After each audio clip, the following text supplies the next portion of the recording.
Da-na-na. Yay! Hey everyone, welcome to the Active Towns channel. It is time for my annual walk and talk with Mr. Chuck Marohn with John. Strong Towns. Hey Chuck, how's it going? Hey, I thought we were going to rope Andrew into it this year. We came close, came close, but he was a little tired just getting here from Denver. I- We've got the plaid behind us. We're very stylish. We've got the plaid of the Graduate Hotel. This is where the Strong Towns National Gathering is sort of hanging out. That's right. So- I've traveled to many university campuses. I've never stayed in a graduate hotel. They're always full. So somehow I get to stay in this one this time. And yeah, we're having some stuff here. We're having some stuff at the library. There's a couple other places in the downtown here. Downtown Fayetteville is very nice. Yeah, all walkable. We're going to walk it today. We're going to walk it. We're going to walk it. All right, cool. Let's get walking. All right, let's walk. All right. This is my kind of scale. Yeah. You know, it's funny because Ian Rasmussen, one of our board members, told me once, he goes, I know what you feel like when you came to Manhattan for the first time. Because I'd been to Manhattan a couple times, but then I went and I met Ian, and Ian gave me like the tour, because he is Mr. New York. He used to do bike mail delivery, like the 1 hour. He's a bike courier. Yeah, he's a bike courier, so he knows like every nook and cranny of Manhattan. You know? So we were, he said he went to Shanghai, and he said he got off the plane and like, you know, basically like arrived in the city center and like looked, and he goes, this is what Chuck feels like visiting in Manhattan. He said I was just I was just overwhelmed. It was so much. There's so much. This is like Chuck scale. Right? Like I mean, obviously Manhattan's really cool. It's great, but it is a immersive experience. This is the kind of city you can chillax in. You know, I could see my wife and I hanging out here. You know, walking down the street, holding hands and chilling. It's just a very nice, cozy place, and the scale of it is like approachable, right? Well, your shoes are clomping. Are you going to be okay for a long walk here today? Now. Okay, all right. Just checking in with I'm you. good. Well, let's do this as we come up to this delightful little intersection that I'd like for us to pause and talk about. Let's just get a quick introduction. Who the heck is Chuck? Well, I'm the founder and president of an organization called Strong Towns. We started out as a blog, just looking at why cities are financially struggling, and that has grown now into what is an international movement to make cities stronger, more prosperous, more productive places. Basically, the post-war development pattern in North America, which we've exported around the world, generates a lot of growth very quickly, but in exchange creates a lot of long-term liabilities, a lot of stagnation, and has proven to do really great if you're in Washington, D.C. and want to create GDP growth next quarter, but be really a disaster if you're trying to run a place that becomes more prosperous over time. So what we've tried to do is shift the conversation about how we grow our cities so that they're good investments, we're doing good projects, they're financially paying off, and it just so happens that that approach also strongly correlates to a high quality of life, places that are walkable, places that are bikeable, places that have fine-grained nuance to them. I think the unique thing about me is that that's not where I started. I mean, when you came to my house, I grew up on a farm. I was living on a 5-acre lot in the middle of the woods. The first time you and I ever hung out, you know, that was my upbringing, and that's what success looked like. It took a lot of math, a lot of discernment to kind of start to ask difficult questions about the current way we grow. And then I think even harder to say, okay, well, what does work? And the answer is what works is traditional development patterns, the way we built cities, not just the layout and design, but actually like the incremental, complex, iterative way that we built places for literally thousands of years around the world. Before we messed that up and started doing things catering to the automobile. Well, you can maximize for growth. And the automobile is part of that equation, right? And when you maximize for growth, you can get growth. But what you give up is resilience, stability, and then ultimately prosperity. And that's really the story of North American cities. the challenging thing about this place is that it's growing. Yeah. And so, I mean, I had a meeting with regional council members and that kind of stuff this morning, and I told them, I said, you're in the hardest spot because you're right in the middle of the illusion of wealth. You are actually growing, and it's really hard. The analogy I use, and you'll appreciate this one, I'm like, it's hard to tell a 20-year-old that you have to have good diet and exercise, and don't drink that Mountain Dew. I mean, you know, it is one of those things where, like when you're 20, your body doesn't give you the negative feedback. Right. But now I'm 52 and I had too many pops already today. You know, you start to get that negative feedback loop. It's more urgent, right? Oh, believe me. They're in the 20. I can relate. I'm 61 now, so believe me, I can relate. There we go. They're in that 20-year-old phase. In this region, not necessarily in this downtown, but in this region. And so they're only getting the positive feedback, and they're like, we can do anything. I can stay out till 2 a.m. and still take my final exam at 8 a.m. You know, like that. We remember that phase. Yeah, absolutely. That was beautiful. Yeah. But, you know, hard living leads to hard living. Well, talk about beautiful too. I wanted to pause at this particular intersection here because it was something that caught my eye this morning when I was walking around town. It's sort of a, you know, a nice little retrofit of a traffic calming little intersection. It's working beautifully here. Folks are coming up to a nice complete stop. This is quite amazing. I wonder if we're messing up the traffic pattern. I don't know. I don't know either. Because everyone, I mean, they seem to actually be, and I've noticed that in the whole week that I've been here, because I've been here for seeing you as well, and the drivers have been incredibly attentive to people walking and biking. It's been amazing. Well, this place is laid out really well for it. So I'm assuming if you spend any amount of time, you just would have a heightened awareness. So, John, you looked at this through your lens right away, and I looked at it through mine. And my lens was, oh my gosh, can't we plan something nicer in here? Like, why? I think they're kind of in between seasons. Go Strong Towns. Yeah, I think they're kind of in between. Woohoo! Part of the tribe. In fact, over here in these buildings here, these are now Airbnbs. There's several units there, and so the San Diego crew is in there, and the Chicago crew is in there. So they're super excited for this week. But yeah, I think they're kind of in between the plantings here. I'm not. This is not my. I'm a gardener. And this is not my land. Like I don't. Everyone's like, it's such a beautiful day, and I'm like, it is brutally hot out. Yeah, it is. But I'm a Minnesotan. We're going to keep walking so we get some breeze, but I did want to just kind of pause on the fact that this intersection, the infrastructure, this is great. It's slowing people down. Because here's the thing. We're going to literally just walk diagonally right across this thing because we can. I think if you're looking at this, John, you're coming down a hill. From really all 3 of the 4 directions, you're coming downhill. And the normal, the normal feel would be to fly through this intersection. They've tightened it up nicely. They've got the little raised table. You know, the drivers that we've seen are not having any problems navigating it. Well, it's intuitive that they need to slow down. It's intuitive. And let me look. I mean, I don't see that they've cluttered it up with a bunch of signs. Nope. I mean, let's see what this one is up here. But it doesn't look like they freaked out and said, oh my gosh, we got to have 80 signs here. I mean, that's part of, I think, one of the messages that you have, reinforced time and time again is that you can't deal with speeding just by throwing up a sign and do nothing with design, but you also, are failing if your design isn't sort of self-enforcing. Well, you can if you don't care about results. Of course. Yes. And that's, there's a lot of performative traffic calming. I mean, this is wonderful traffic calming. This Look is at this. great. We've got some wonderful green infrastructure here. Rather than just having that just be a pad of concrete. We have decreased the heat island effect. Because guess what? It's freaking warm. It's really hot here. This is.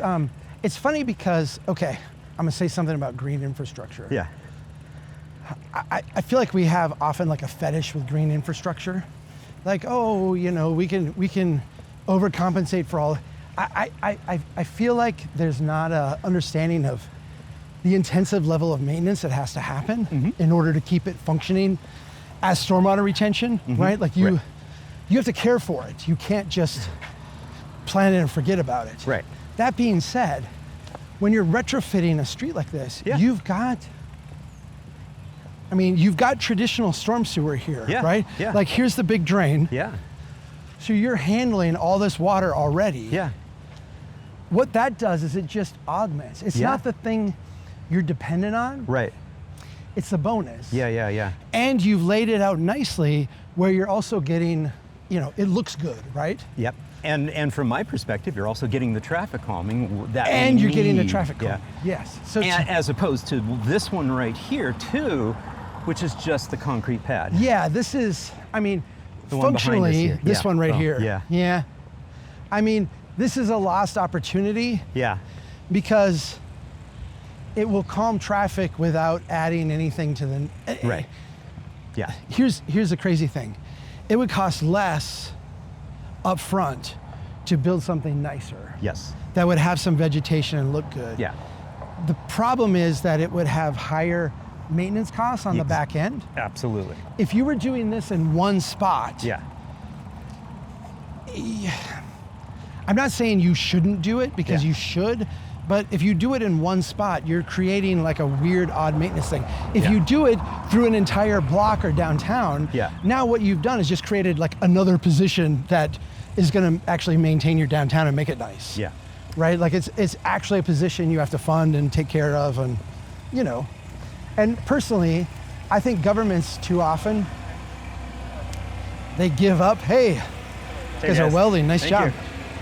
Hey, too often governments will spend more capital budget to put in maintenance-free or low-maintenance stuff Yeah. to avoid hiring the staff member, Yeah.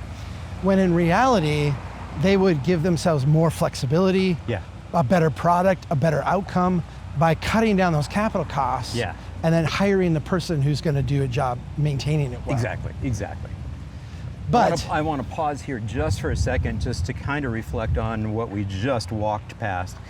We had those dudes welding? Dudes were welding, but not so much the dudes welding, but what they were welding. They were welding a little bit of a gate situation to a surface parking lot on an absolutely prime location. Yeah, that's a corner nice location. I saw that too. location. This is an area where we're seeing a lot of infill development. This is probably, we're going to see some right down here in just a moment, and right behind me is yet another surface parking lot that's completely empty. Yeah. I suspect when we come back here in 5-10 years, these are going to be developed. Yeah. I was very confused when I was walking through here earlier this morning at Collier across the street from us. I was like, oh, that's a strange looking auto dealership. Yeah. And then realized, oh, it's not an auto dealership. It's actually a pharmacy. And all of is that those, like a delivery? Those are all delivery trucks. Jeez. It blew me away. So, good and bad, right? Yeah. To me, my wife has this real obsession where she hates Instacart. Yeah. She's like, I can go get my own groceries, and I'm like, sure you can. Yeah. But you're driving out to, in her case, she will drive out to Costco and get all the groceries for the month. And I'm like, if everybody does that, I'd rather just have the Costco guy come and deliver to 4 different houses. It's less traffic, it's less driving. You don't have to get in the car. Yeah. We've got a walkable neighborhood where we don't have to walk. I actually it's weird from a view standpoint. Yeah. But functionality wise, Yeah. Fayetteville is a city where you can actually live and have one car or no cars. Yeah. If you wanted. Yeah. And part of making that a reality is being able to have your pharmacy delivered. Yeah. So. And I think it's been transforming a lot. Now, this is my first real visit to Fayetteville, but as I understand, this development right off to our right here, the Three Sisters, is something to do, with some infill development here, and it's cool to see. Okay, I don't know if it was this one, but I know there's a number of them here where a change in the parking ordinance is actually what was the catalyst for making this stuff happen. Nice. So they were able, you had minimum parking requirements. You had lots that were like this one, like the two back there, were not being utilized. Yeah. It was really valuable land, freeing up getting rid of those parking requirements, allowing people to build. You get stuff like this. Yeah. Which there's no visible you've got street parking here. But these buildings are functioning without the parking. A massive asphalt seated parking, in front. And this entire downtown, it still is overparked. It still has too much parking. Oh yeah, exactly. But when I said at the beginning, like I like the scale of a place, I find this scale, this is the transition scale, right? You're big enough where you can actually have stuff that's not parking dependent, and it will feed on itself. Right. But you're not so big that like the leap is going to be huge where like, okay, if we're going to go to this leap, we need intense transit and we need, like massive investments in public infrastructure to make work. Yeah. You can actually have huge gains in a place like this. Right. Really, really quickly. And by the way, I was talking to someone this last week about Washington, D.C., and they were saying, there's housing affordability issue. You can go at 2 transit stops from the Capitol and have development that is at this scale and intensity. Yeah. Where like it can transform into the next level of intensity really quick, add lots of housing, lots of stuff, and it doesn't require redoing all the infrastructure and finding huge parking ramps and all this stuff. It can actually like positively reinforce itself. Look at that right there, the new. Oh, look at that! That's cool. The really cool. Okay, we gotta go. We gotta come down here tonight. Yeah. Oh yeah. Well, your opening gig party is right down here, really? about a half a block away. You know more than I do. Chuck, that's the normal thing for our walk and talk. I know that. This is the first time, by the way, folks. This is the first time we've done this walk and talk before the national gathering, because it's usually after. So I usually get the honor of taking you around. That's true. In your host city and show you stuff I haven't seen. Yeah, I haven't seen. See, so, I've gotten to be such a diva now about this stuff where, and I'm not a diva. I'm the team does such a good advanced job. Yeah. That literally like I show up, they hand me the run of show. You need to be here then, here then, here then. Yeah. Yeah. Well, shout out to your team. They've been awesome. Fantastic to work with, and they know how to handle me too. They made sure that I had my little bit of Chuck as well. So I appreciate that. They know how to make it all work. So this used to be in front of us. This used to be basically a parking lot. Yeah. So this was a surface parking lot. Yeah. And behind us and to the left is the Walton Arts Center. Huh. And they did retain just a little bit of surface parking for those people who really absolutely I'm sure there freaked out and needed it. I'm sure there was a fight over that. But yeah, this is a public gathering place. I've seen quite a few different things happening here, like in the evening time the other day. There was a drum circle happening, and last week we rolled through here with 30 some odd folks doing a tour, riding from square to square, Fayetteville Square to Bentonville Square, which is a lot of fun.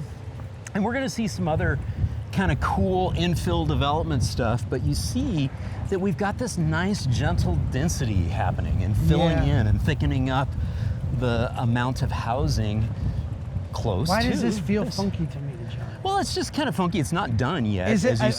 You see up ahead, we've got construction fences here too. Oh yeah, I see that. We're also seeing it when there's no programming. Right, and I mean, so obviously you're going to be filling this up. By the way, the trees will mature, and that will make it.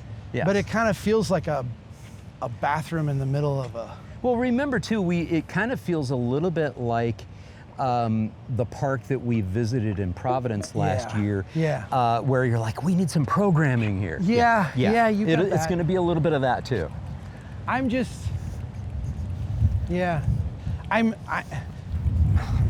My greatest skill is not in park design, and I think people who do it are brilliant. But I think that a lot of people who do it are really bad at it. And I'm not trying to rip on Fayetteville. I really like this city. This is weird to me.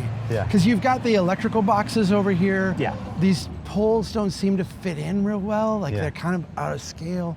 I'm sure that when the trees grow up, it will kind of hide that a little bit. And you'll get more shade and it will probably be more natural. Yeah. But this feels like a barrier that's unnecessary. Well, guess what we're actually on? We're standing on, I believe we're standing on the Razorback Greenway. What's the Razorback Greenway? So we're going to find out in a second. Let's keep going. Well, let's keep going. I'm going to show you the I'll Razorback just hold Greenway. my questions. Yeah. At least I know it's I know it's the Razorback Greenway as it is current in a current alignment. It's basically a multi-use trail pathway. You always show me things that I don't know. Yeah, I know. So that's part of my job. Yeah. I know. You're really good at it. There's a lot here. Yeah, I think this is going to be redeveloped. Yeah. There's signs on the other side of the fence saying what is going to be in here. Joe, be really cool. Yeah. Is if you had a bunch of housing here. Well, we just might. You're going to have, you see housing across the way. Yeah, because well, you've got that, which is. And take a look at what we're walking towards. Yeah. Okay. See that? So this trail here, eh? So here's part of the Razorback Greenway Trail. Okay. I'm buying a little cluster of trail-oriented cafes here. This is where I had dinner last night. Oh, did you? Yeah. Okay. Right down the way there.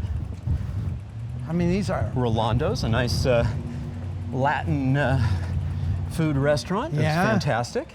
Okay. Different cuisines from Argentina, Cuba, Mexico. It was really cool. It was awesome. It was awesome. I think not the Taco John's. I was going to say, I think you, again, my team setting me up for success. Yeah. Which pizza place are you going to take Chuck to? Exactly. Ooh, I need to hear that though too. 'Cause you know I don't me. know. You know me. I could eat pizza yeah, every no, night too. I know. So yeah. I mean, we joked about that in one of our interviews that you went to Italy and managed 24 to find, days in a row. Yeah. Yeah. That was really good. The same kind too. I'm just not very. My wife was telling me the other day, the kids are old enough now to have running commentary on their dad. Yeah. And they're like, Dad, you're not very adventurous. You don't try all these new things. And I'm like, I've been married to the same woman for 31 and a half years now. Yes. Shout out to Kirsty. Yeah, we dated through junior high, high school, and college. I said, when I find something I'm very content and happy with. Yeah. We can't go through here right now, but I did want to point out that this is a trail-oriented development. So it's right next to the trail. This is all new housing going in. We're going to divert around and pick up on the trail on the other side. Okay. After they finish up today, those will come down. So later on this evening, I'll be able to go through there. We could break through there. It's interesting to me because I'm not a huge fan. We're attracting attention here now. I'm not a huge fan of the 5/1. I really think it is like I've talked about this in my housing book. Yeah. This is a financial product that is and leveraged that's in. the primary problem you have with it is it's that. It is. You're not looking at the neighborhood going, hey, what would fit best here? Right. Or what is most in need. What you're saying is, what can we finance? Right. And there's really two products. Right. You can do single family homes or duplexes, or you can do those things. Yeah. And what's really been fun here in Northwest Arkansas is, yes, we see that because that is a known financial product that we can get funding for. I was gonna say, but that one's not bad. Yeah. Yeah. And actually where it is and how it's scaled is not bad. And I'll tell you what it is, and you can tell me whether that changes your opinion at all. Although I love this street right here too. Yeah. Again, they did some depaving. We've got rain gardens here naturally. Yep. The street has been narrowed. It's nice and calm to ride a bike on, which I have been, which has been nice. But anyways, that 5/1 student housing. Oh. So the university is literally right on the other side of the building. Yeah. That makes even more sense. Yep. I was just saying from a design standpoint, I've seen way worse. Yeah. And like that one seems to fit in, and part of it's the elevation. Yeah. Right? Like it doesn't, you're actually making use of the steep slope. Yes. To build something that fits into the neighborhood. Yeah. Even though, it is this standard financialized product. Yeah. All right, we are gonna make our way back down that hill and reconnect with that trail.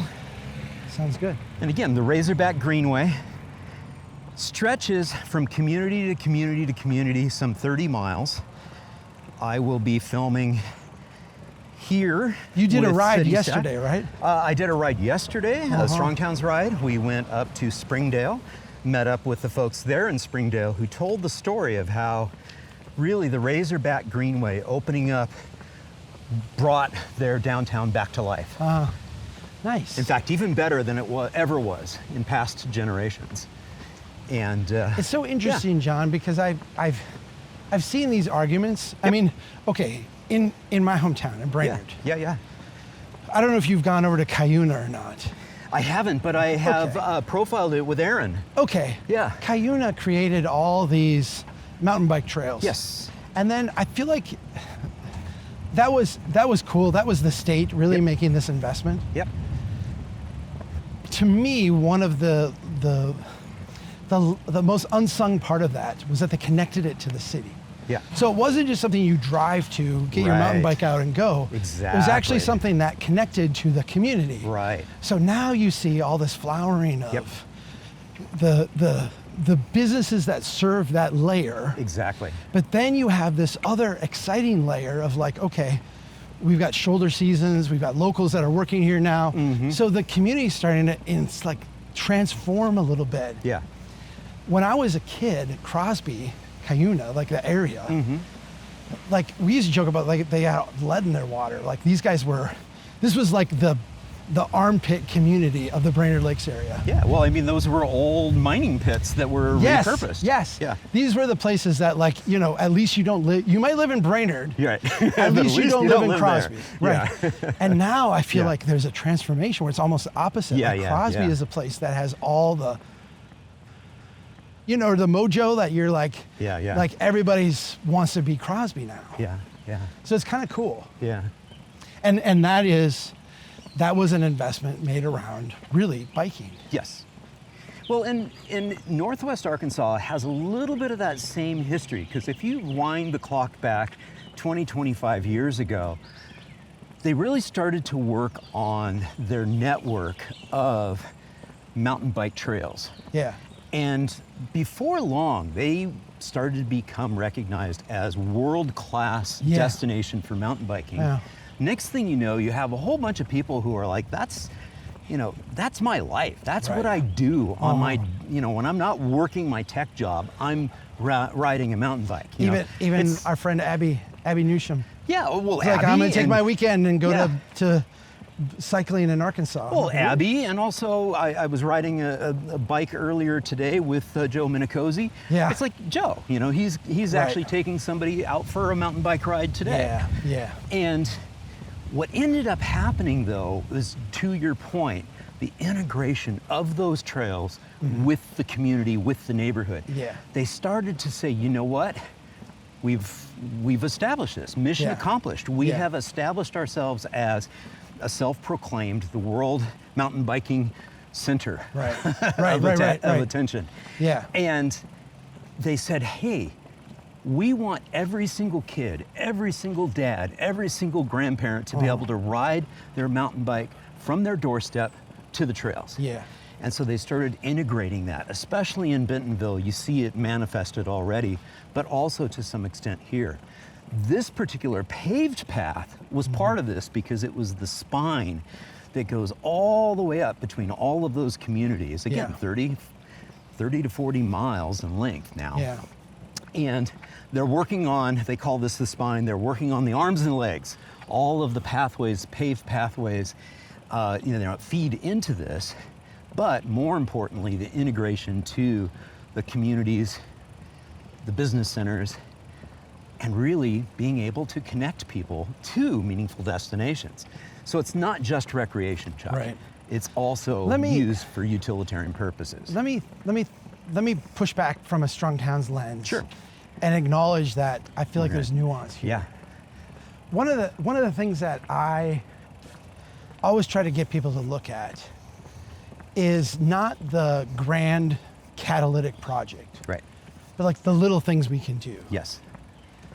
Most of that is from my experience of watching the grand catalytic project get funded while the people doing it and the people involved in it don't even pause to ponder the little connections things, or those are the things that get underfunded. Right. those are the things that pay back 10x on the dollar. Yeah. Where the grand projects tend to pay back 10 cents on the dollar. Yeah. And so I always tell people, like, go out and do this. But, now let's say but, if you do the Grand Catalytic Project, and I mean, let's say it, you've got the Walton family or whatever, who are kind of committed to the little details. Or you've got cities that are committed to the little details. Yeah. Or you have a unifying vision of, we want everybody in every house to be able to walk out their door and then bike to this trail. Right. Those are transformative visions that fill in the gaps. Yeah. I think we're comfortable as a society with build it and they will come, and we shouldn't be. Yeah. Because as a development strategy, particularly for local governments, it's a really bad one. Yeah. But if you build it, Yeah. the reason why we cling to that strategy is because we can point to places where it has worked. Right. Yeah. And, you know, this feels, from what you're showing me, feels like one where they built the thing and then filled in the gaps afterwards. Well, even the trail itself, yeah, it's a very astute observation in the sense that this trail literally is called the Frisco Trail. Okay. And so it has its own identity, its own name, but it's part of the Razorback Greenway. And the part of the story to that is that each municipality, each city was kind of working in their own little, you know, little areas and developing connectivity, developing trails and pathways to try to connect their neighborhoods. This is a delightful little neighborhood park. When I was by here earlier today, there were two moms who rolled up their baby strollers and were playing in the water right over there in the waterfall. And so these were, and these are, just these delightful little connectors of neighborhoods to the downtown and to the other parts of the community, to the cafes. I literally walked on this bridge down the pathway to go to dinner last night at that little restaurant.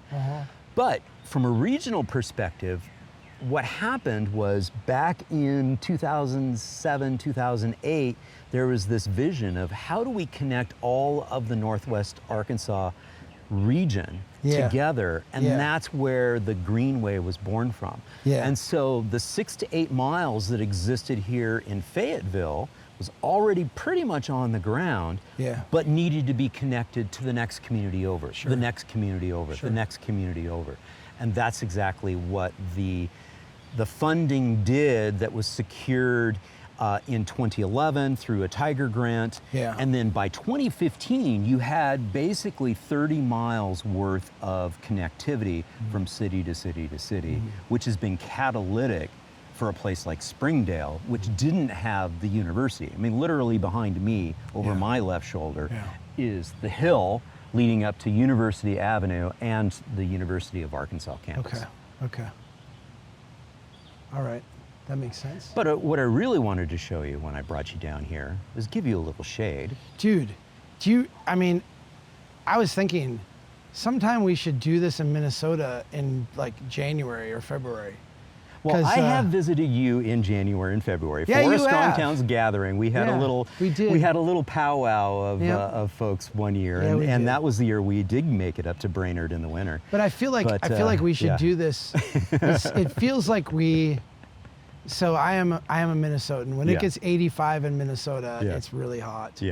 I don't know what it is today. It feels like 110. No, it's just the humidity. But one of the reasons I wanted to bring you down here is yes, I knew you were going to need some shade, but I wanted to this is literally from the Graduate is just shy of a mile. Even taking the circuitous route that we took. And if we pause and just listen. You get in the water, it's peaceful, birds, rustling of the leaves. This is one of the things that we have lost in so many of our urban environments, especially as we've kind of like gone further and further out with a horizontal expansion. We get kind of a little bits and pieces of fake nature. But being able to immerse ourselves in, this kind of environment is like really, really critical. And one of the things I've noticed with Northwest Arkansas, because we mentioned the mountain bike trails, right over our shoulder over there is a little natural surface trail too. And it gives kids the opportunity to explore and be kids. I can tell you what their mountain bikes. I can tell you what I would have done as a kid. I'd have been down there, goofing around. I mean, the thing that is actually nice about this space here is that it is kind of bordered by natural. Yeah. But then it has a layer of maintained, but not maintained in a, okay, a lot of times when we talk about screening in a suburban development code perspective, we're talking about creating like a nature buffer between things we don't like to see. Right, exactly. This is actually doing the opposite. What it's doing is it's enveloping a place we want to be and creating almost like a room effect, but it's doing it with nature and then like a managed, maintained buffer. And like this does not feel like wild space, right? But it also does not feel artificial. Yeah. And so, yeah, I really like this design. It's, especially with the little creek back here, it's very, it's well done. It's been very peaceful spending time here, I can tell you that. I can see that. Yeah, yeah. And it has been activated pretty much. This is the deadest it has been in all of my time here. Okay. The little picnic bench right behind me well, here it is had like a family. 2 in the afternoon. Yeah, it's 2 in the Monday. afternoon on a Monday. But yesterday for Sunday, there was a family, you know, having their picnic here behind me. As I mentioned earlier this morning, I saw the young moms with the infants down playing in the water and exploring that. Naturally, I shot some videos, so I'll edit that into this. Sure. Well, I'm just looking at this surrounding neighborhood too, and I mean these are single-family homes on third acre. You know, that might be a half-acre, three-quarter-acre lot. You can thicken up this neighborhood quite a bit and not do anything to impair this park. Yeah, in fact, the Airbnb I'm staying at is just right up the hill here, and many of the houses are tiny little cottages, maybe about 700 square feet. Yeah, that makes sense. So it looked to me like they were probably platted in the 30s and 40s, which makes sense because it's next to an old historic university. Right. Yeah. All right, well, let's keep walking. I got some more fun stuff to show you. That sounds good. All right. I got these 2 daughters that are 19 and 21 and both in college, and they don't talk to dad about dating at all. Talk to mom a little bit, but here's that waterfall, by the way. Oh, that's really cool. Yeah. Just a little bit of peacefulness. Yeah, so we've got Chloe's at the University of Minnesota. Yeah. She's going to be a senior in the fall. Stella's at the University of Arizona. Yeah. Yeah, and I mean, I think about, you know, those days when me and their mom and I were on campus together, walking around, and, you know. It's a different era now, though, too. It is a very different era. Yeah. But I sort of, you know, all the studying and going out to eat together and just spending the evenings, you know, hanging out and So when that young couple walks by, I'm like, I remember the days. Well, I as a dad, I remember when they were teenagers, like young teenagers. And I was like, oh, damn, boys, like I'm like really getting uptight about this. Yeah, I got to be vigilant here. Yeah, and now that they're in their 20s and they're kind of fully formed adults, Stella's 19. Yeah.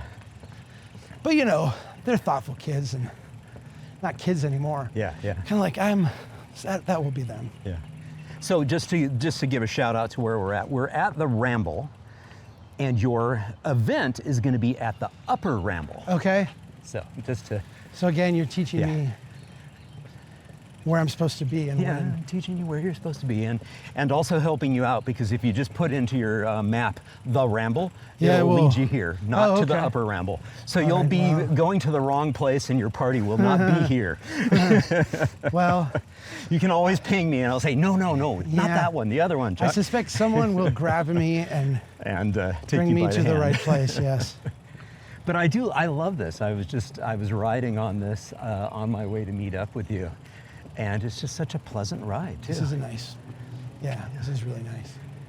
And this is dating back all the way to our first walk and talk back in 2014 in San Antonio, when I had the goal of getting you to another shaded area. Cool neighborhood. Yes. Cool temperature-wise. Yes, and cool otherwise. Yeah, it was too. cool otherwise, but you were, yeah. I felt like trying to kill me in the heat of San Antonio. You were melting. I was like, oh my gosh. That was also in May, too. That was, yeah, how does anyone live yeah. in a place this hot? And then, yeah, we went to a neighborhood that was just had mature street trees. Yep. And the temperature had to have dropped 10 degrees. Yeah, yeah, that's exactly It's like what instant air conditioning. It was so instant wild. air conditioning. That's yeah. the first time, but not the last time I've experienced that effect. Yeah. And I would not have believed it if you had told me. Yeah, it was pretty funny too, because way back in May of 2014, I was living on the Big Island in Hawaii. Yeah. And here we are now in 2026, and I'm Back living on the Big Island, back yeah. on the Big Island in That's Hawaii crazy. once again. Yeah. That's crazy. When you said you were moving, I thought, here's the thing. And Yeah. I like Austin. Austin's great. I know you don't you don't have just you to consider in life. Right. But I'm like, Hawaii or Austin? Well, what? Why is there a discussion here? Well, we know the answer, and the answer is Laura really wanted to make a difference in a community. Yeah, and it's she spent impressive. 11 years building out the bike network and the pedestrian network And there it's really in impressive. Austin, and it's quite really an impressive. accomplishment. Yeah. But family brought us back, and so we're Yeah. back in Hawaii now. I don't know, man. I've been to New Zealand now a couple times, Yeah. and if it was not, I mean, it took me 36 hours to get home. Yeah, If it was not that kind of isolation, yeah. and even if it is, maybe, what an amazing place. Yeah. Well, it's a challenging place having community in an isolated place like an island. And you've had the opportunity to visit Kauai and present there. Yeah. And I'll remember that you commented at that time that, boy, it's really, really difficult to build when you're building on a volcanic island. Friggin' rock in the middle of the ocean. You're like a rock in the middle of the ocean. And I had to laugh at the time because I'm like, he's spot on, but he also has no concept of the fact that he's talking about the absolute oldest island in the archipelago. Yeah. If he wants to... If I was going to be really appalled, I would if go he the wanted other to ones. be really appalled, he'd have to come down to Big Island, to Kailua Kona, where I live, and literally see that we did carve out an existence through lava rock. And we still have, Madame Pele is still creating more island for us right now. Yep. And just the it's sheer amazing. stubbornness Yeah. of saying, of we humanity. know Yeah. we know that the suburban development pattern is so awesome that we're going to carve it out of rock. We're going to carve it out of this lava rock. Yeah. We're going to turn right across this little thing. Do notice, though, that we have the trail connector here. It's the steep one, but that's where it is. So I was in Costa Rica last week. Yeah. With the oldest who was finishing her study abroad. Oh, that's right. Yeah. And the thing that I loved so much was their complete disregard for safety. Yeah. So if you look at that, there's a couple of places where you have an 18-inch, 2-foot drop off the side of the sidewalk. Yeah. You rarely see that in North America. Yeah. You saw that everywhere in Costa Rica. Yeah. It was awesome. Yeah, the folks that are looking at that going, gee, that kind of seemed a little steep. Is that ADA? No, that is not ADA. No. Not a chance. And in Costa Rica, it was the roads. So you drive yourself over the side of that and you're going to, Actually, there's some roads over on the other side that are like that. I was thinking about that. I was like, yep, this is definitely built in a different era right here. Yes. But the ramble that we came up, that is ADA. Right. Yeah. That's your route that you No, take. that felt very American. Yeah. That felt Costa Rican. Yeah.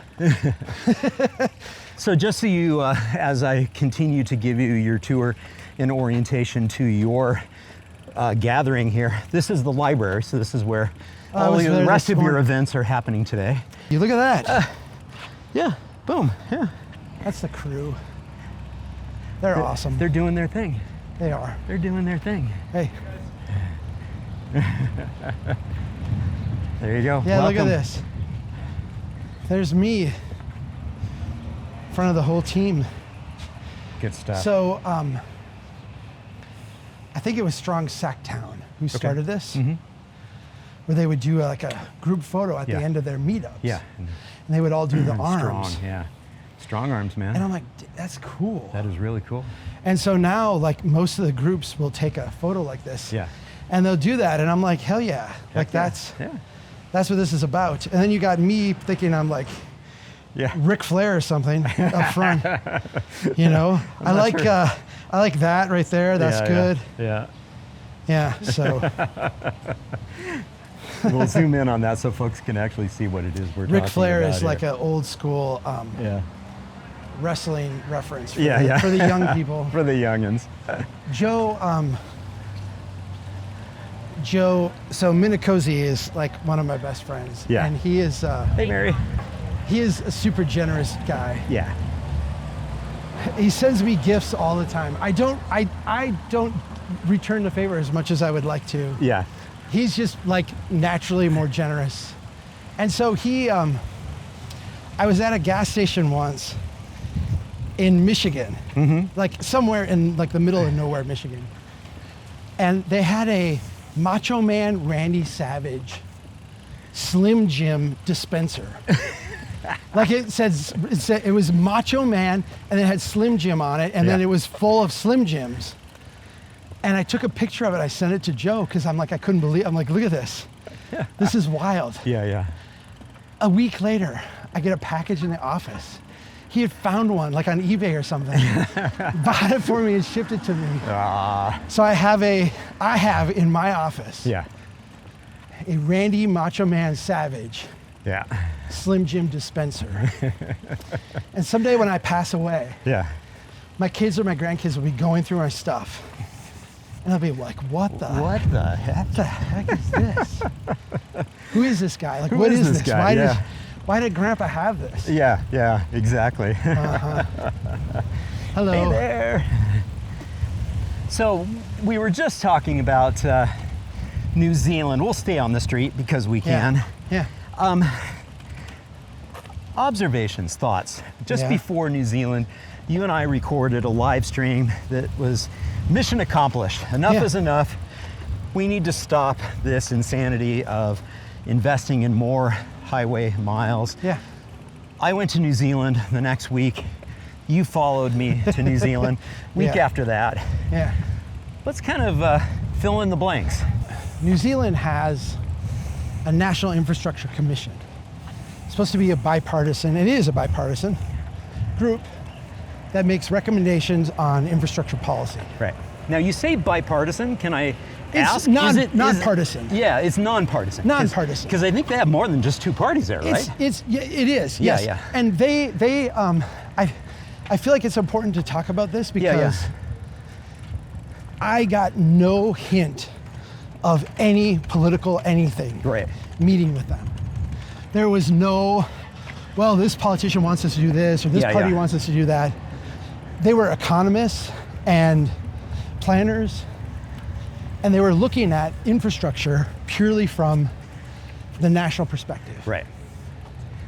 So different than any kind of commission we would set up here. Right. Right? The conclusion they reached this early on. We spend more in New Zealand than any other OECD country on infrastructure. Right. So of countries that have their infrastructure systems built out, we are spending a higher percentage on ours than anybody else. Yeah. By magnitudes. Yeah. They also have a higher per capita car ownership rate too. That's true. Yeah. They spend that. My take is it's just really hard to build on New Zealand. You have a volcanic island in the South Pacific. It's getting battered by tsunamis, rain events, and not rain events like, oh, it's going to rain an inch. Right. I was there and I was going to go for a hike. Yeah. Like, you can't do that hike. It's going to rain 9 inches. Yeah. That's a rain, Yeah. right? Yeah. So it's not like their infrastructure is like Minnesota, built on gravel outwash where everything just drains nicely and it's really flat. Yeah. It's got a ton of topography. It's on volcanic, earthquake-prone rock. This is not an easy place to build. Right. Well, they made the decision, or the recommendation, that's since been adopted by Parliament. We need to maintain what we've already built before we build more. Right. You say right, I would say right. Yeah. I think most people listening would say, well, of course. Right. But as a matter of policy, that's insanely radical. Exactly. Nobody's doing that. Yeah. Nobody's actually doing that, even though we all kind of agree that that makes the most sense. Right.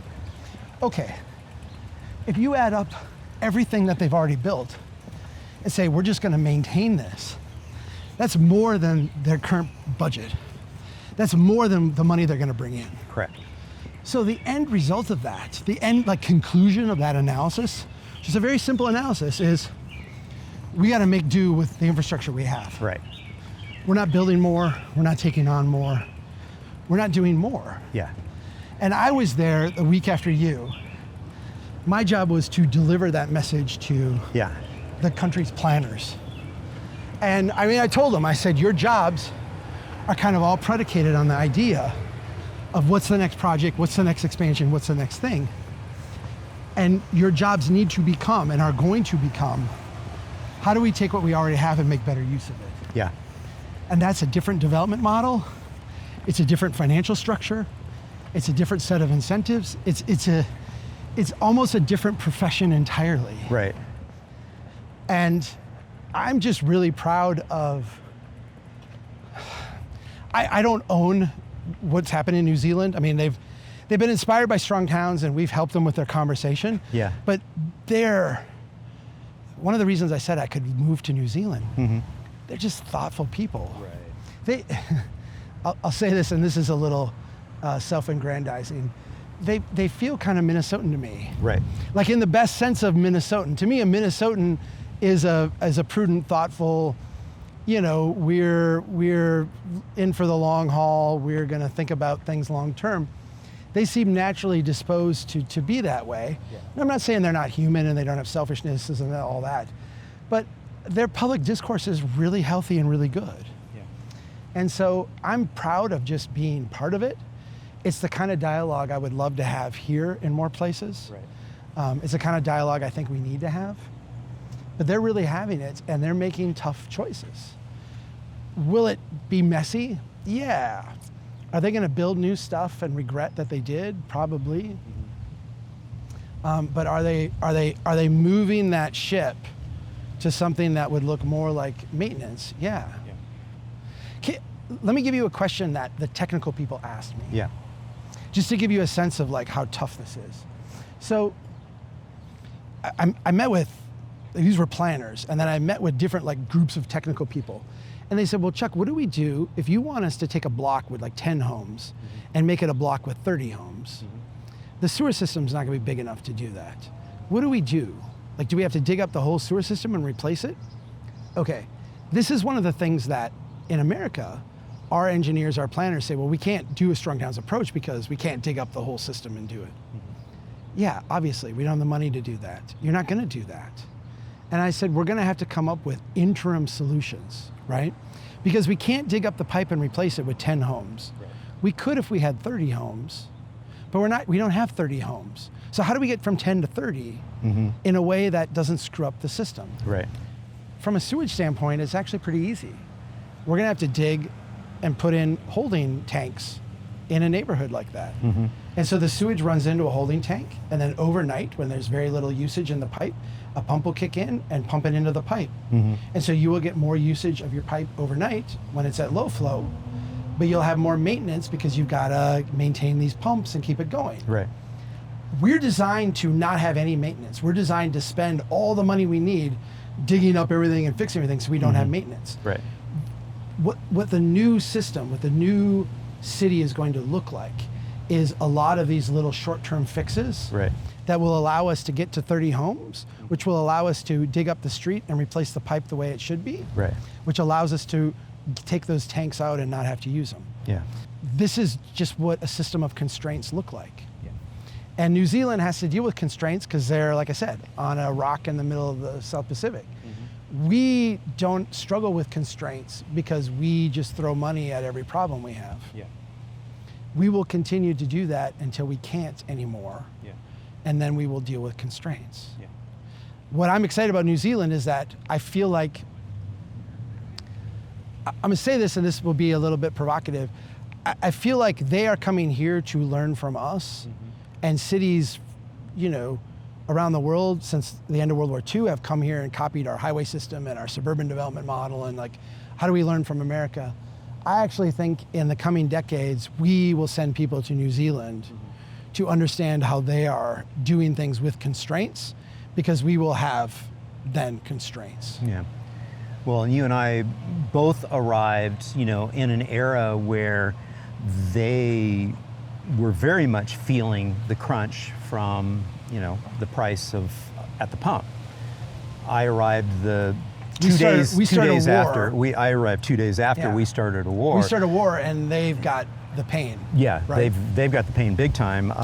They, like other countries, are really, really beholden to you know, the Middle East oil and the challenges that, you know, that come about with that. So what I think is going to be an interesting case study is to see how they take some of their pragmatism and apply it to reimagining how their streets are functioning, because they really bought into the drive everywhere for everything mantra.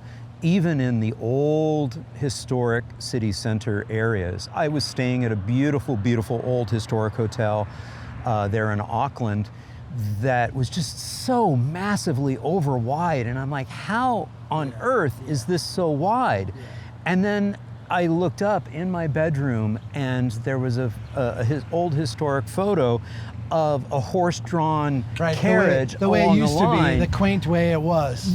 These were tram lines. The whole reason why the street was as wide as it was a strode. It was functioning as a strode. Now, before, it had two-way horse-drawn tram lines.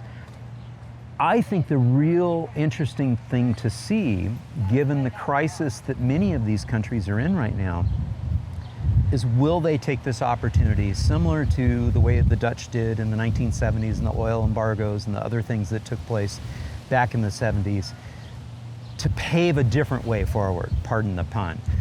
And really, they can't afford to repave and build all new cycle infrastructure, but they can certainly redo what's currently on the ground and transform it into quieter residential streets that encourage all ages and abilities to ride, taking those corridors and reimagining what transit looks there and active mobility looks along these areas. And this is a thing that you and I have talked about before, is what do we do with those massive stroads?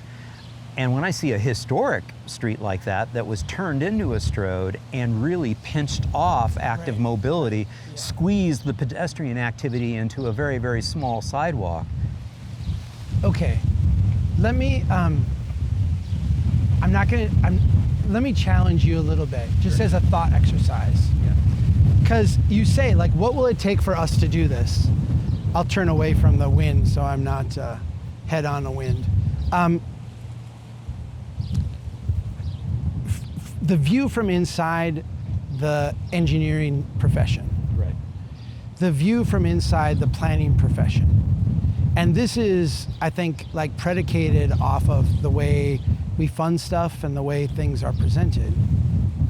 The type of transformation you are talking about is seen as a luxury good, as an option. Right. It's seen as, oh, those are bikers who want recreation.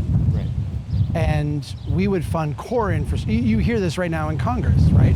We're going to debate the new highway bill, and the mantra out of the administration and the administration's backers in Congress is we're going to focus on core infrastructure. Right. The real stuff. The real stuff. Not the frivolous bike walk stuff. We're going to focus on the real stuff. That meaning car infrastructure. Yeah. And I do think that it is going to take a movement from both ends of this conversation. Yep. I think from the view inside the engineering and the planning profession is going to have to shift to this financial discussion about what are good investments. Right. And when you do that, they have a long way to go before they get to good investments, right? Like financially, another lane on the highway is a bad investment no matter how you calculate it. You know, the bulb outs here to make this a more walkable downtown, these are tremendous investments financially. Exactly. But I also think that if I'm just going to look at bike advocates in specific, I think recognizing that small investments like sharrows and plastic bollards and things that are like demeaned and looked at as like beneath us are in some ways like the gateway drug to getting some of these investments in place. Absolutely. And building a bike walk culture. And I feel like there's a little bit sometimes absolutism in the recreation side of biking that is an impediment towards doing what I just think are like pragmatic investments to. You have a great way of talking about kids, and I feel like if we use as our design avatar an 8-year-old kid that wants to live in a neighborhood, we can do amazing design for automobiles, way cheaper, with way better return on that investment. Right. If we have that 8-year-old kid on a bike as like the primary design. Right now, we design for automobiles and then we accommodate everybody else. Yes. If we designed for an 8-year-old kid on a bike and then accommodated vehicles and everybody else, way cheaper, way more productive, way better investment. And it works for the 88-year-old and it as works well. for everybody. It works for everybody. Yeah. But that will require us to, I mean, I have not studied the evolution of Dutch engineering, but I'm going to assume that they built sharrows and, you know, like they had a phase where they were figuring it out and culturally adapting. Here's what people get most wrong about Dutch cycling infrastructure. They don't understand that 60 to 70% of Dutch cycling infrastructure is shared space. It's 30 kilometers per hour. It's paved in red brick or red asphalt. It's shared space.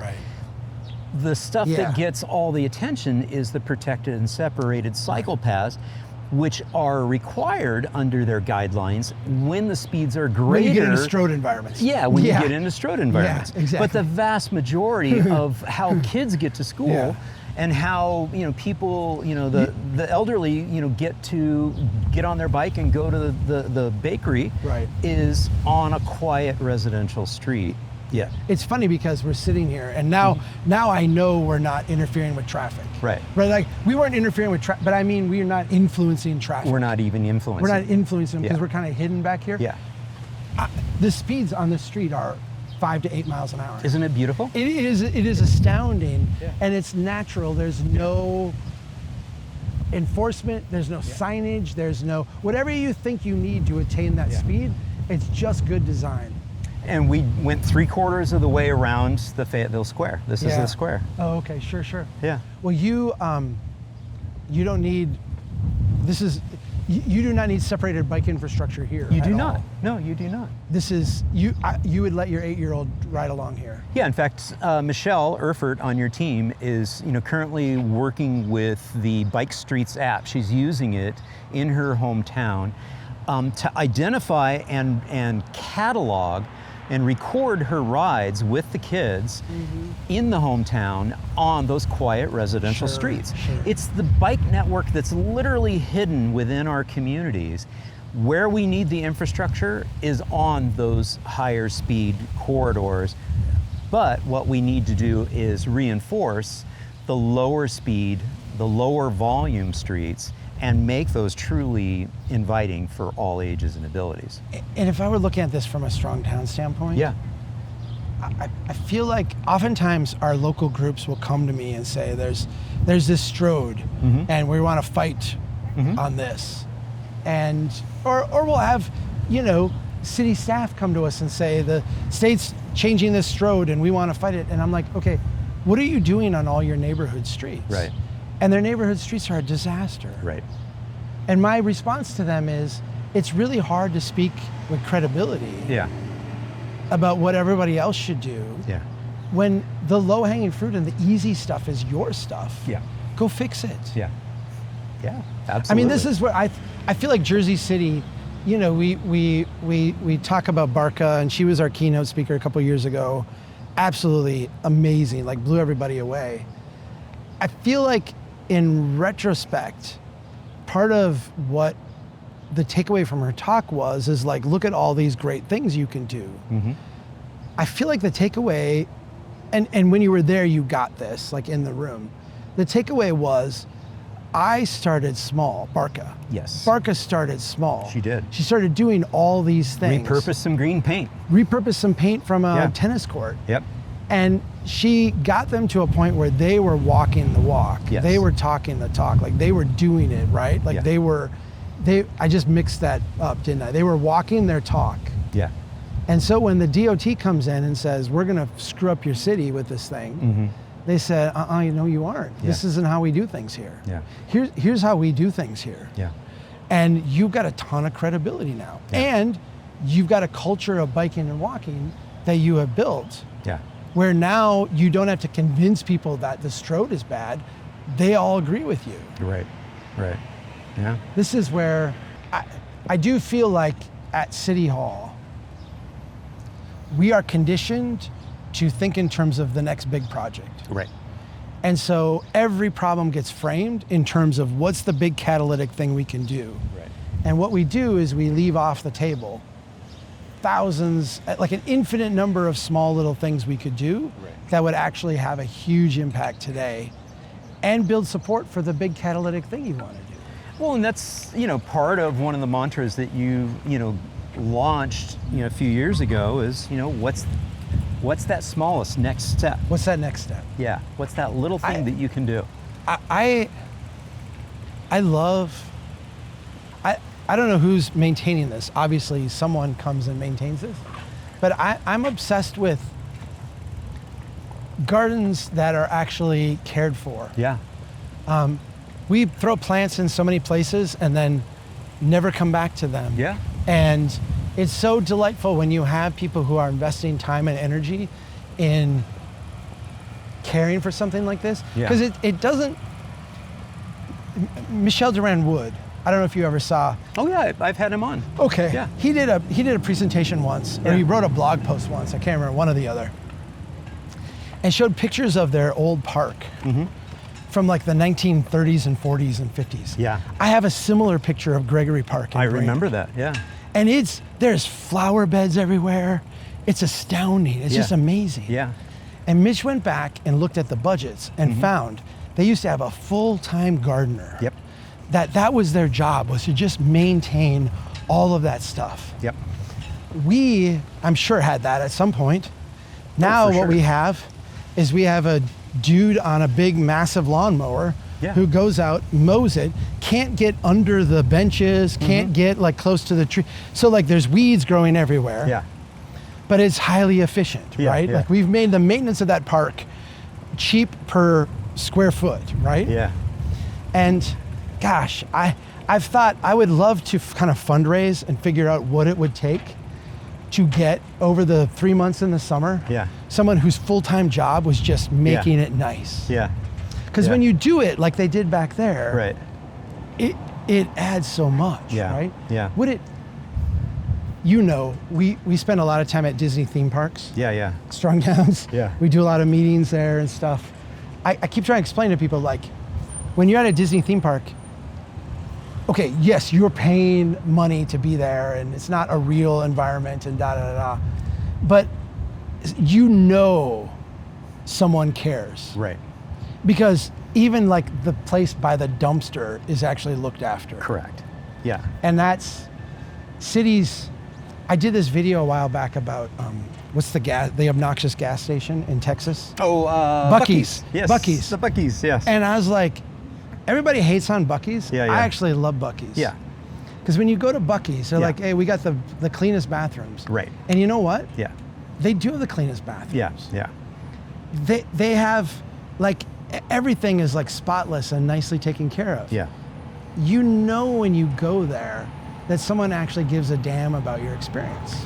I'm old enough to remember, I think, was it McDonald's used to have that as like a tagline too? Oh, really? The cleanest bathrooms? Which kind of says something a little bit about, hey, we're going to make this a place where you as a parent are not going to have a hesitation, because guess what? We're going to get your kids addicted on our special meals anyways, Yeah. And the little toys that we put in the kids' meals. Yeah, but guess what? We've got really clean bathrooms. Really clean bathrooms. We're dedicated to that. It's doing those little things right. I feel like it is, like this stuff up here. Yeah. It is, even if you don't stop and think about it, it is a signal that you will not miss. That someone actually cares about this place. Exactly. And the whole maintenance-free, low maintenance, mow and blow. Yeah, like set it and forget it, come back in 20 years. What happens is that those places do give off the vibe of nobody really cares. Nobody really cares. Yeah. And I think, this is a little bit Steve Mozan. If we want cities that people will pay to maintain, they got to be worth maintaining. You've got to have a certain. It's got to be a place that is deserving of love. Places people love to be. Yeah. This is that. It's a subtle trade-off that I see city council members not really understanding what they're trading off, right? Right. Because what they do is they put more money in the capital budget to pay for maintenance-free stuff. That will save them money on maintenance. And they make that trade-off without it being presented to them in that way. Right. If you said, we can lower the cost of this project by 10%. So we got a $1 million project, we can lower it by $100,000 or $50,000 by not having maintenance-free stuff. Mm-hmm.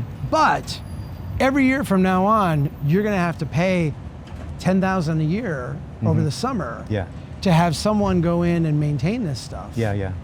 Okay, your break-even period is 5 or 6 years. Right? Okay. I would argue you're never breaking even.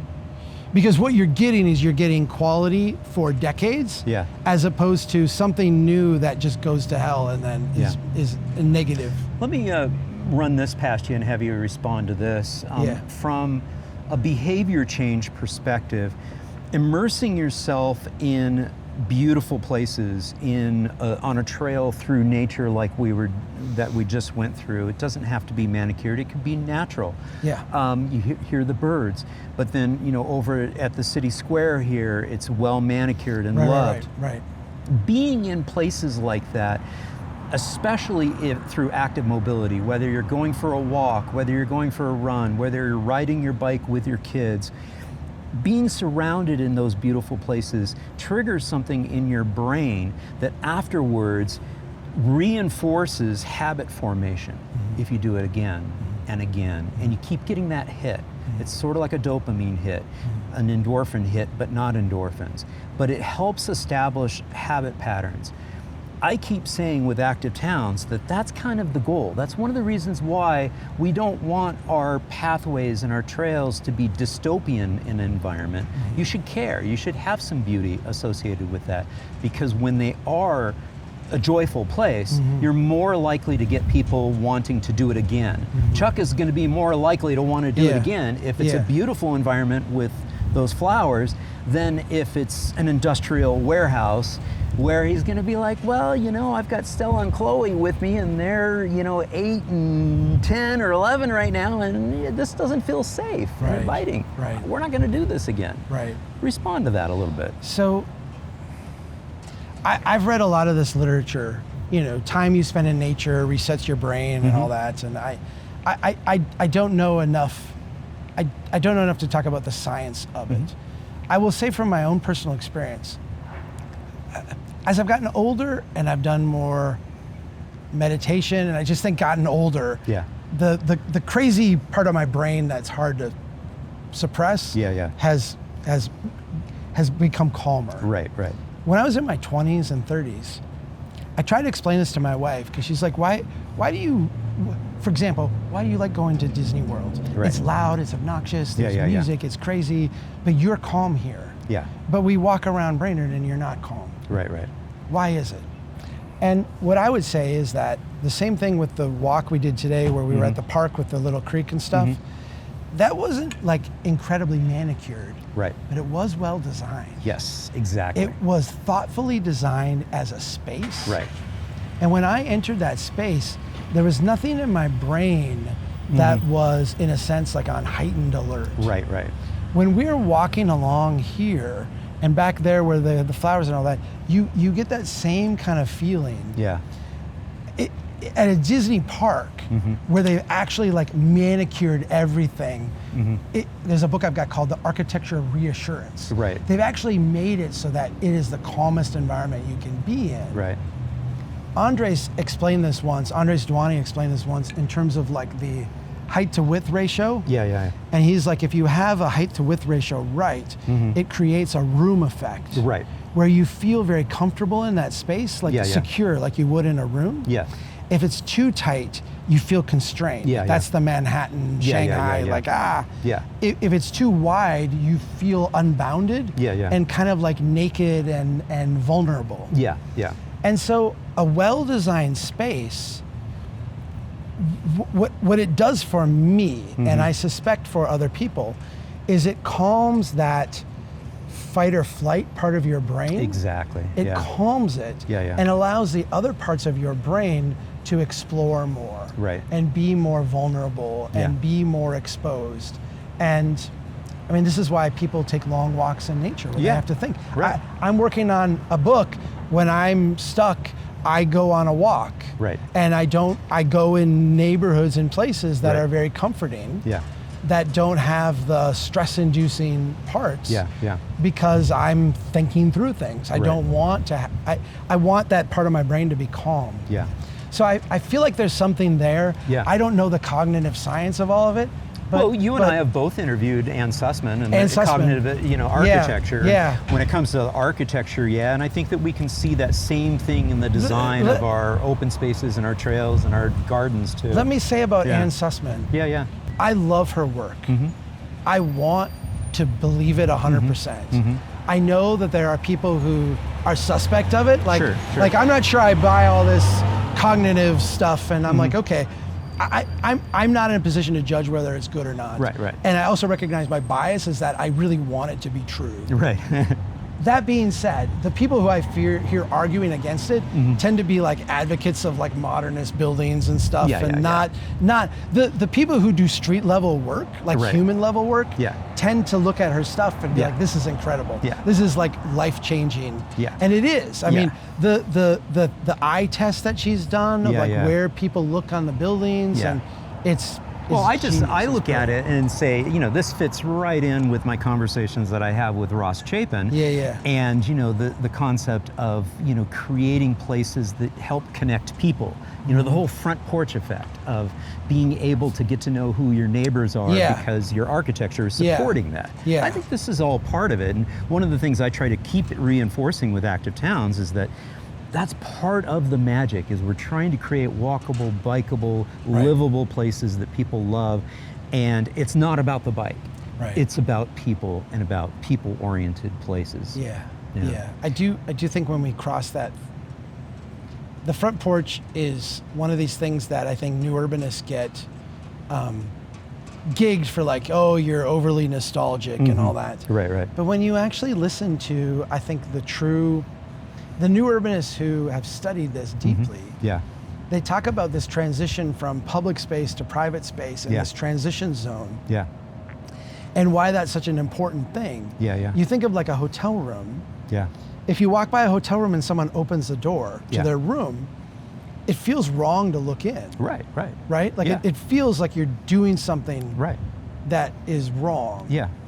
Because the transition between public and private is so abrupt. Exactly, yes. When you're walking down a street and you have a porch, especially when people are out on the porch or like whatever, it is a social invitation. Exactly. To community. And I don't feel like that. Again, I am not a cognitive scientist. I've read a lot about it. I think it's really fascinating. I don't feel like that's a huge leap. Like I don't think we're saying anything that like is radical or unfounded, that, hey, like a porch makes you more sociable. Like a neighborhood, you can have, okay, the counterpoint, there are neighborhoods in Philadelphia and there are neighborhoods in Baltimore where the houses have great porches and they're scary places that have been abandoned. Of course. I would say that there's a lot, a porch is not like the fix for everything. It's not the end all. No, but if exactly. you're creating space, right, having transition between public space and private space is the most social kind of thing we can create. Yeah. It's why the 5/1s, in a sense, I try to say this in a way that's not just like gonna poke the YIMBYs who are like, any housing unit's a good housing unit. I get we need way more housing units, but I want cities to endure and prosper and grow stronger over time. Yeah. When you build the 5/1, you're building this financial product. Yeah. And the one, I mean, it's 5/1 is 5 feet of wood, 5 stories of wood construction over 1 story of concrete. Yeah. The concrete construction tends to be very antisocial. Yeah. And then, the 5 over top of that, they're not having front porches and, it's like a hotel room on the inside where you feel weird about looking in. Yeah. And so I do worry about when we take our cues for what to build from great minds of finance as opposed to great minds of place building. We get things that finance easy and scale easy, but don't give you the place that you are looking for. Yeah. I have delivered you back to your hotel. As promised, on time.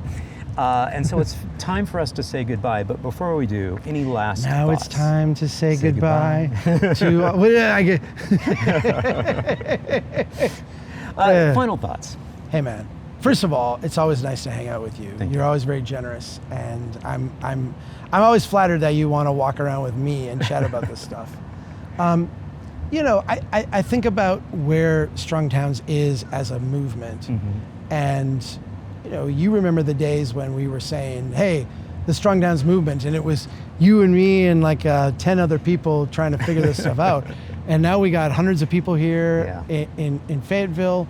It's pretty We've special. got, it's really special. We've got 300 some local groups now that are doing Strong Town stuff. And we've got groups now in New Zealand. We've got a group that has formed in Uganda. We've got a group in the UK now that's forming up. And so it's really astounding I said this back at the first national gathering, to not be alone. Yeah. That's kind of what Strong Towns has been for me as someone who was here at the very beginning, is like, I have these insights, and as we're talking about them, am I crazy?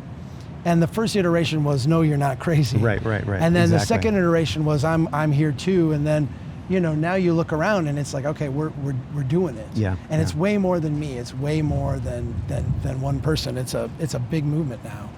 So it's cool to be here. I could tell you where we're going to be next year. Okay. But you'd have to. Let me put it this way. I don't think it is official. Yeah. And I don't know as we're going to make it official. Okay. But I think we're like 98%. So I'm going to tell you. Okay. And then if it doesn't work out, your audience can get mad at me. Okay. I think next year we're going to be in Sacramento, California. Oh, wow. Fantastic. And I think we've got a really good, strong team there. Well, the reason we're going to be in Sacramento is because Strong Sacktown is one of our best local groups. Absolutely. They started the arm thing. Yeah. They have their meetings and they come with the muscles. Yeah. They're incredible. They've done great work. They're ready to host us. Yeah. I feel like we're ready to go there. Yeah. I think it's just a matter of like picking a week and consummating it, Yeah. like getting reservations. Yeah. So I feel like the commitment is there. It's just the logistics now. Yeah. Okay. So Carly may announce that at the end of the gathering. Okay. Andrew may announce that at the end of the gathering. Sure. They may tell me that I get to announce it. Okay. But I'm Alright. telling you and your Yeah. audience first that. Yeah. Well, and my audience isn't going to see this for a couple months anyway. Okay, So well, then there we go. So we'll be safe. Yeah. So. Well, I think that's Sacramento. fantastic. My mom lives right there on Rancho Cordova, so I can actually ride my bike from her place That's into awesome. the national gathering One next of- year. one of so the I'm looking earliest forward to it. Just don't do it in the heat, the hottest part of the summer. If you think this is hot, try 107 in Sacramento. So the spring or the fall, Please. My goal is to do a Strong Towns national gathering, February in Minnesota. That is my hope someday. One of these days. Only for the really hardcore. Only the hardcore. Only the Eskimos of the group. Yeah. Well, Chuck, again, thank you so much for all your support. Thank you for doing this once again. Bring it in. Dude, I remember you called me and you were like, hey, you were a couple years behind me. You're like, I want to do Active Towns. Yeah, that was December of 2012. And I was, and you were like, is that plagiarizing on you? And I'm like, what are you talking about, man? Like if anything, it's plagiarizing on you. Like, let's do it. Let's go. It was funny too how that all worked out. Laura and I were doing a bike ride up the Kohala coast up to the village of Hawi, which is along the Ironman course, and we were brainstorming ideas for my next initiative. Yeah. And when we got home, because it was active cities, active communities, and these were themes that I kept hearing from my focus interviews of the people I was interviewing all throughout 2012. And I said, okay, what's going to determine it is a URL search. And the only URL search that existed and was still available was activetowns.com and activetowns.org. I snapped them up immediately and then made the call to you and said, that's awesome. Chuck, is this okay? Yeah, man. And you were very gracious and said, absolutely. Yeah. So those were back in the days when you could get email addresses and URLs, right? Absolutely. Yeah. It's good stuff. Well, Thanks, again, John. thank you so much. Yeah, thank you. Yay! Hey everyone, thank you all so much for tuning in. I hope you enjoyed this 2026 edition of the Walk and Talk with Chuck and John. And if you did, please, hey, give it a thumbs up. Leave a comment down below and share it with a friend.